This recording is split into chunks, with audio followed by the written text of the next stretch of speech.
Hello, and welcome to another episode of CEO Roundtable. This is your host, David Kim.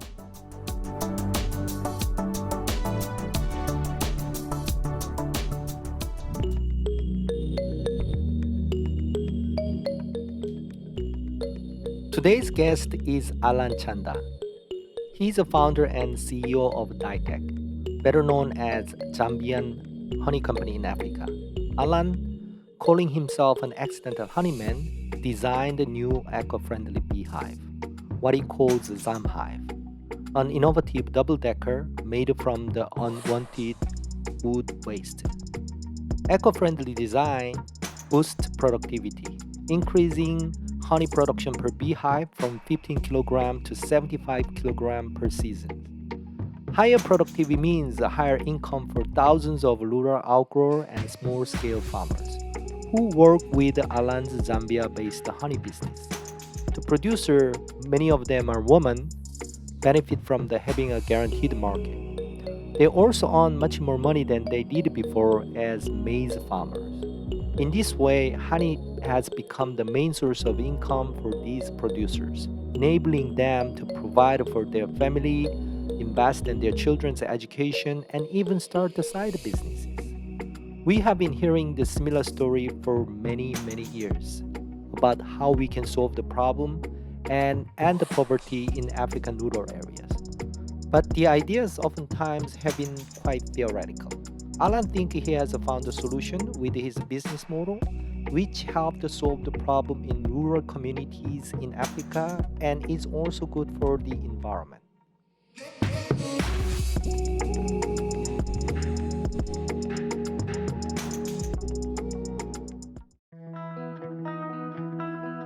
Our project is to produce eco-friendly beehives. We call them Zam Hives. We collect the raw materials from discarded, unwanted wood, offcuts, and pieces that eventually end up in the landfill. And we found a solution around that by building this beehive that is eco-friendly, and we give it to rural communities to reduce the effects of deforestation. The dream is to be able to save the forest so that by the time my son is yet to be born, we'll find the forest intact other than find a desert. So to do that, we need to raise enough capital, employ more people, and allow the rural outgrowers to be actors in the value chain in terms of supplying honey and helping us reach the dream of allowing Africa to be a Garden of Eden again.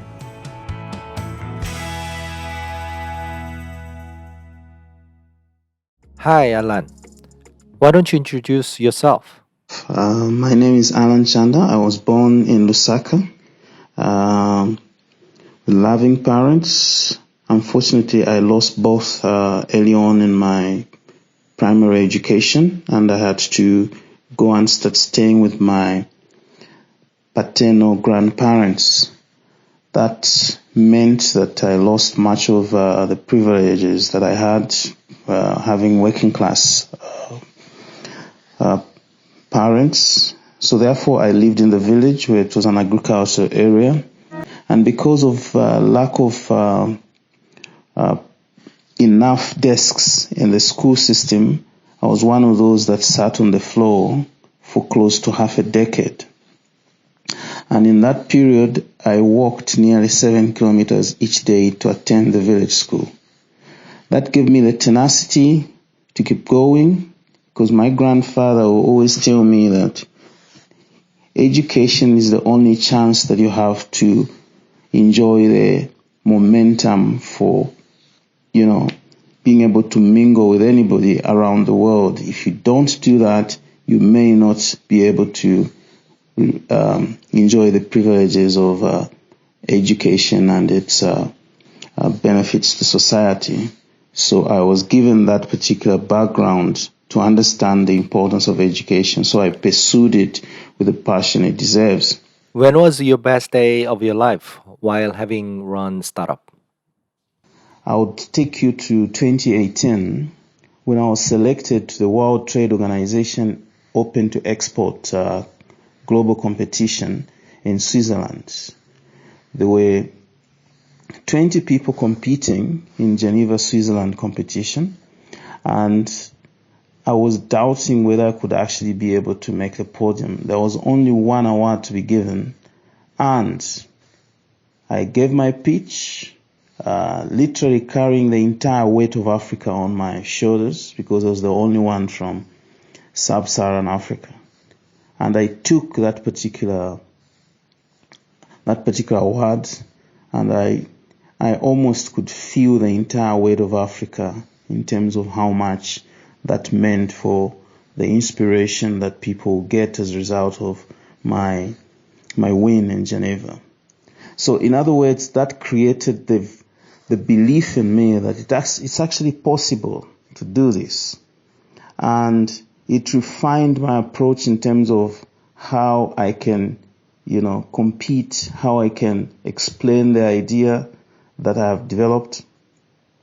So this is what I would say an opportunity that gave me, that inspiration as an individual. That was the best day of my life. How did you get into the beehive business? I studied engineering at the University of Zambia, and I did it not knowing that I'll be doing something else later. So because I couldn't get a job for 2 years, I had a detour somewhat. So I ended up getting a job with an NGO that took me to the far western part of our country, where they were having a project supporting beekeeping, solar installations, etc. for Angolan refugees. And that is where I learned many different things about development sector, about impact, about social impact, in other words. So that is how I ended up, learning about beekeeping. And my boss at the time persuaded me to solve a problem that was identified in the beekeeping area under their support. So I refused for many of those moments that she approached me, claiming that, look, I'm an engineer who has nothing to do with bees. I studied electrical and I don't know anything. I would rather you consult people that have that sort of skill set that can deal with those issues. But she came in every single day. She would be reminding me, not knowing that it would be something I'll be doing later. So it was purely accidental that I ended up working on a beehive, which we built. I had to interview the people that do beekeeping, the women and men, and I was under the impression that I would simply talk to them and the rest would die down. I was persuaded to work on the prototype that improves the efficiency of production, that improves the opportunities for them to access more honey in terms of production. So I worked on that project and took the notes as I interviewed villagers who were in the beekeeping sector on the project, and ultimately ended up designing a beehive, purely accidental. Went to the carpenters, instructed them how it should be done, and we came with 10 prototypes which were given to selected beekeepers, and these beekeepers were able to scale up their production by 250%. In other words, the average they used to get was 15, 18, 20 kgs, but they ended up getting 75 kg maximum of honey per honey season. I heard you have an interesting story about your beehive. Anything special you want to share with us? What is interesting about the beehive is that this beehive is made out of wood offcuts and wood waste, which we build using a system that we borrow from engineering, which we call biomimicking, copying nature as it is to be able to blend with technology that allows the production system of honey to mimic the environment inside the tree trunk, such as temperature, air circulation, and indeed the smell, in order for these particular areas of occupation that the bees are used to in the African forest to be able to make them feel at home and stay in the hive other than abandon it. So this particular hive is extremely important because it's the one that created the opportunities for the honey to be able to increase in terms of production. Would you like walk me through the how your business work, how to generate revenue, and who you are customer, any kind of product, and etc. etc. The business is a social footprint focused business that emphasizes on embracing the environment that can either be part and parcel of the people who live near it in terms of local forests, where we build these hives, train them, and provide these hives to them so that they can now sell the honey to us when it is produced. And then this honey is paid for per kg to each and every person who has supplied the honey. We buy it raw, and this honey is then processed, and the byproducts such as wax, propolis, and so on and so forth are the ones that we then use to generate revenue and be able to sell. Who are our customers? Our customers are 95% in the export market. We say this because Zambia is a small market, so we can't sell all the honey in a short period of time. So we chose to have the customers who are likely going to buy bulk, and in buying bulk, it means we are able to get enough revenue that we can apply through the model that we're running in order to increase the number of beehives that we have, to be able to build more hives, empower more people, train more people, and scale down the impact of deforestation, among others. How about your business model and value chain, revenue stream, and how did it evolve from the first day of your business? Like I said, about 4. So 1, we have the honey. 2, we have the beeswax. 3, we have the propolis. 4, we have the yellow jelly. 5, we have the bee venom, which can be harvested and sold into the export market. Though at the moment we're just collecting it, we haven't yet started exporting it.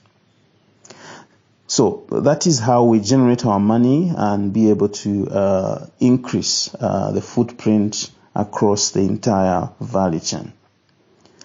So we work with traditional leaders in villages to identify value chain actors who we can work with. We work with both men and women in villages in order to enhance participation and create a social impact that has a traceable footprint. So one of the things we do is that we identify them through these partners, traditional leaders in the villages. We work with NGOs.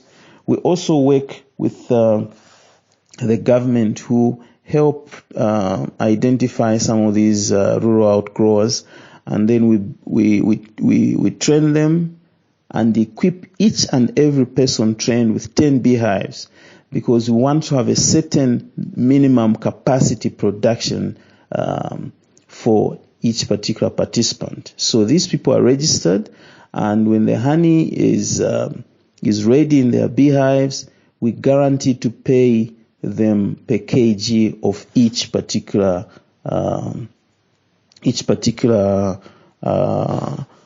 honey that they sell to us. We process it and then export the honey into the international market and various added byproducts such as beeswax, propolis, among others. What is special about your Zambian honey? So Zambian honey is extremely special because our honey comes from wild, naturally occurring forest trees. So we simply take advantage of 2 flowering seasons in what is called the Miombo forest. These Miombo forests are a rich diversity of rain tropical forests that extends from southern DRC from central DRC, I must say, and the northeast of DRC all the way to southern Zambia. These are pure natural forests that are not tampered with. The population in that particular area is very small. So therefore, it has retained the original diversity of the flower sources, of nectar, and so on and so forth. So the Miombo forest provides the backdrop of the huge colonies of bees that are available in this forest, and that's what we take advantage of. So it stands in its own realm, so to speak, as a unique Miombo forest honey that exists nowhere else. So in terms of comparison with other honeys such as Manuka, Manuka is the honey from New Zealand. We have the honey from Africa that can guarantees you quality, guarantees you a certain aroma that is strong. The dark honey that we have, the light brown honey that we have. These 2 distinct honeys are connected to an ecosystem you find nowhere else on earth, apart from the description I've made, which is southern part of Africa all the way to the northeast DRC, up to Central African Republic. So this band of 3 unique species are found nowhere else, and it gives us an opportunity to be able to showcase what exists in what I would call the special Eden of Africa. That is an interesting part of the Zambian honey from the Miombo forest. I learned that the Dytech is a social venture. What is the social impact you are trying to create and focus on? The social footprint that we have is that we now have more than 3,500 farmers that we're working with. Out of these particular farmers, some are still practicing the old way of beekeeping, and therefore we are introducing the Zam Hive beehive, the modern double-chambered beehive that is eco-friendly, that doesn't hurt the forest and preserves this forest, taking advantage of the natural flowering patterns that are in these forests to be able to produce the honey that gives them double incomes per year and attracts a higher premium in the international markets. So in other words, we're working with rural communities who live adjacent to rural forests, and to safeguard the forest from destruction of unsustainable logging, unsustainable use of forest trees, such as charcoal burning and so on and so forth. We enlist these rural producers. We enlist these rural producers in order to create avenues for change and empower them to use the natural environment so that we can now scale up from one village to another village to another village. We're talking about just one village. Now we're talking about 6 of the 10 provinces of Zambia and counting. So we work with these rural producers by training them and empowering them, both men and women. So we have a 40% women involvement and 60% female involvement, male involvement. So in other words, we have 60% male involvement and 40% female involvement. The amount of money that goes into the pockets of the value chain is 40% women and 60% men. We're scaling up that, and at the moment we've also identified the way of working with rural schools so that we can empower them with beehives so that they are able to help themselves through extending the revenue streams. So in other words, it has given us an opportunity to build an impetus in the value chain by being able to securely understand what goes on in the villages and build capacity across the chain. So that is what our social impact is about. We work with rural communities, build relationships through training and guaranteeing the market of the honey that they'll produce. We pay per kg, and each one gets his or her money direct upon weighing the honey that they have, and we're able to process it and export it. Then we've also introduced avocados and mangoes in areas where the forests are depleted, so that people can plant these high value early maturing mangoes and avocados. In between the rows of the mangoes and avocados, we'll be putting the beehives, and these beehives will now be able to give them 3 incomes in a year. You have the honey, you have the mango, and you have the avocados. And we're working with rural schools who can now, plant like 1,000 trees for the local primary school, and then the revenues from there that will be derived from us buying the fruits and the honey from the beehives will then go to the school so that they can buy computers, improve the learning opportunities and the education outcomes. In other words, we improve for those rural communities so that they are able to have opportunities for school-going kids in villages, like I did, where I sat on the floor, in order to make them, go as far as the opportunities and capacities can allow. What is the biggest challenges Dytech has at the moment? The biggest challenge that Dytech has at the moment is that we have more demand for the beehives than the capacity we have to produce our $6 beehives. So if we can increase the production capacity of our beehives, of our Zam Hives, then we'll be able to increase the revenue streams from the honey, because we'll be producing more, and we'll also increase the opportunities for people to be involved, whereby we'll have a higher footprint that allows the forest to be spared for future generations. So what I mean, in other words, in short, is that we need to actually, raise more capital to involve more people in order to produce more honey and spare the forest, involve more schools that allow those schools to have computers and be able to get their pupils to compete on the global stage, just like I did, not allowing, their pupils to just remain in the background, but be competitive enough as their capacity allows. So in other words, those are the things we see in terms of challenges, as in question 11. The biggest challenge is to be able to scale quickly to meet the rising demand for both the beehive and the honey. We have more people needing the hives, the Zam Hives, as opposed to the capacity we have to produce.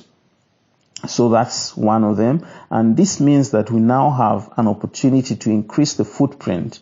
We have demand for the beehive in the DRC. We have demand for the beehive in Kenya. We have the demand for the beehive in Sierra Leone, Uganda, you name it, but a few, including South Africa. So to be able to meet this demand, we need to increase the beehive production chain, have more automation, and indeed more machinery to be able to build that capacity that has now increased and outstripped our supply and outstripped our capacity to meet the supply. So we need to raise more capital, involve more people, and ultimately improve that. What is next for Dytech? Any exciting growth and expansion plan and new product launching, etc.?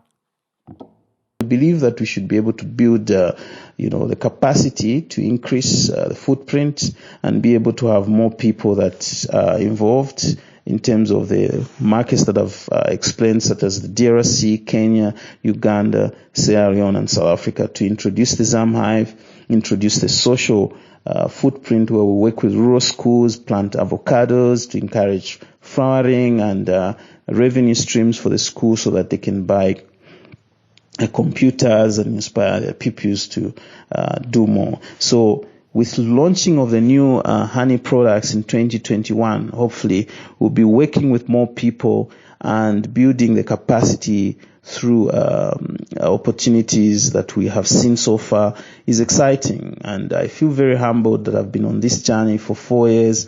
And so far, I've learned many things as a social entrepreneur, starting off, rather as an external honeyman, to the extent that where now I see and steer the opportunities face to face. So I feel that with increased capacity in terms of building the hive, we'll also be building capacity for the opportunities of people in the rural communities of Africa, getting involved, sparing the forests, allowing more people to be able to produce honey twice a year. That's the revenue that goes to help these communities to have sustainable livelihood without having to hurt the forest. So expansion plans are into the countries that I've mentioned, as in question 14, where Dytech will now be entering new markets: DRC, South Africa, Nigeria, Sierra Leone,